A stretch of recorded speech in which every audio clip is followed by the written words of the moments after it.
Another big name Democrat considers entering the race. Everyone get excited. And Tom Steyer's campaign faces heat over allegations that a staffer offered money in exchange for endorsements. So Team Rising is here. Don Calloway is a Democratic strategist, and Inez Stepman is a senior policy analyst at the Independent Women's Forum. We've got a maroon all-star panel that is ready to go. I didn't get the note, today. guys. I know, even I've got my maroon tie, so I'm excited. Crystal's the only one odd one out here. Right. Okay, so we were just talking about this a little bit during the break. Michael Bloomberg, he's in the race. I think it's all shook our faith in that Democrats, or so that billionaires actually know what they're doing whenever it comes to politics. To anything. I mean, what's your reaction to this whole thing, Don? What do you think? I'm not impressed. It seems like an exercise in hubris, a vanity project, if you will, that he can just afford to do this. I think that I'm not alarmed by his lateness to the race because he has the money to make a dent in it. He has the money to buy the name recognition, which is technically why people get into it at such an early space, to build up name ID. The best thing I can say is yawn. I am just remarkably unimpressed. I am uninterested. If you are a Democratic primary voter, there is nobody in. Michael Bloomberg doesn't bring anything to this field that you were looking for. Exactly. That is missing. So I just extreme ego. Yeah. Right. Other than that, other than another $1 billion, it's just he brings nothing to it. He does nothing for me. I am the opposite of aroused here. I, for one, am very excited about his potential entry to the race because I don't think there could be anything better for making the class case than having an actual big name billionaire on the stage there. I mean, Tom Steyer's there, but he doesn't. I was going to say, throwing a little shade at Tom Steyer. Right, but this is like a guy who really thinks and has thought for many years that he can and should be president, and his whole elite circles around him are encouraging him. Yes, Michael Bloomberg, you're exactly what the nation needs. You're exactly the one to jump in and do this. Having that on stage versus, the people who don't think billionaires should exist, I love it. I couldn't be more excited about it. I think it does help Bernie Sanders and Elizabeth Warren. I think they're going to draw that contrast. I do think that him entering the race shows that at least there are some folks in the Democratic Party and sort of the centrist part of the Democratic Party who are worried about Joe Biden's candidacy.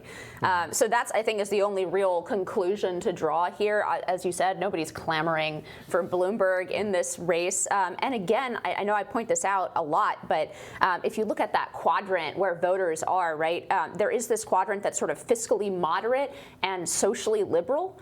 That seems to describe an enormous amount of people in media, in business, but it doesn't describe a lot of people in the country. That's and Michael Bloomberg, again, fits into that quadrant that seems to me has the fewest number of voters in it. No, it's the no labels candidacy. Right. Yeah. It's like this imagined, massive outpouring of support for, as you put it, the socially liberal fiscal conservative that nobody actually wants. Nobody. It's exactly no labels. That's the kind of the lane he's trying to fill. And I saw your girl Tulsi in front of a no labels thing giving an interview. I'm a Democratic primary voter. I want a label. So I'm wondering, why doesn't he run as an independent or what third-party candidate of some sort? I just don't really understand. It's interesting, though, Don. No, we don't, because that helps Trump, but I think it might be true to what he's bringing to the table, right? Based on what Inez was talking about, though, it's a real misreading from Wall Street in the billionaire class of Biden's strength, which is Biden's strength is not amongst upper middle class white liberals. Yes. They're all supporting Buttigieg, Elizabeth Warren. They're really excited. But really what it is black voters have stuck with Joe Biden from the very beginning. Bloomberg is not going to get any black or Latino voters. So I talked about this in my monologue today, but he's actually inadvertently hurting Elizabeth Warren and Pete Buttigieg, and all but ensuring that Biden and Bernie Sanders, both who have constituencies who will never touch somebody like Bloomberg, are going to go up in the race if he decides to really make it into a thing. I just don't see him getting a whole lot of votes. I think he's going to be embarrassed in Iowa. Right. And we don't have a whole lot of time for him to win over a constituency. Iowa is it's a caucus. It's a contest of committed, seriously interested souls here. A lot of these people have already picked their team, and they're recruiting their family and friends here. I don't even know if he can get on the ballot in Iowa. I'm sure he can. He's got enough money to hire people to figure that out, right? But I'm sure he'll be on all the ballots he wants to be on. I just don't really see him making a real impact such that we can measure who he takes from. But here's the other piece is people like him, and before we learned this news that he may actually be jumping in, you saw this New York Times story about this like cabal of donors in the Democratic Party getting together, hand-wringing about the field. these people are so used to controlling the Democratic Party. Yes. And the fact that now there are at least some candidates who are outside of the purview of their control, they just can't take it. Yeah.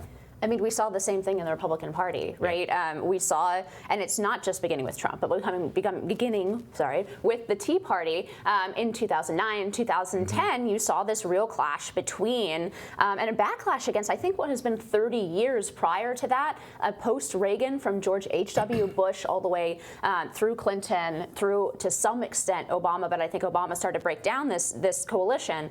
There was kind of very sharp boundaries, and there weren't a whole lot of differences between the parties, and we ran on a lot of kind of personal issues, or but when you got down to it, things didn't change a whole lot in Washington for 30 years. It was kind of the post-Cold War consensus. Now we see that breaking down on the right, and we saw it for sure with Donald Trump's election breaking down on the right, and now we're seeing it break down on the left as well, and both parties are going to have to change and grapple. I think we're seeing the realignment of the parties right now. You're totally right, and it's so funny because it's the same thing. It's so much of 2020 on the Democratic side is very analogous to the 2016 on the Republican side. I remember all these billionaires that are getting together. They hired Mark Short, who now works for Vice President Mike Pence, to do a $10 million organization.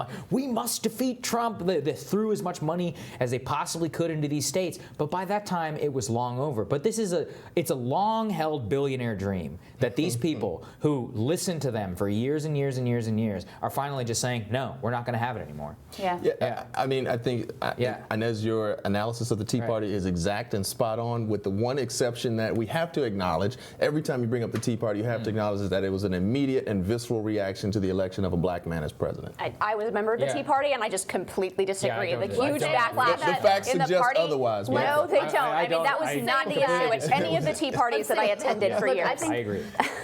My personal view, we'll debate this another day, but I think the economic and the rapid change in the country, both demographically, culturally, economically, I think those things personally are intertwined. But you have another billionaire that we want to bash here while we're at it. Tom Steyer is allegedly has his aide, I should say, not directly him, his aide, has been offering campaign contributions in exchange for endorsements in Iowa.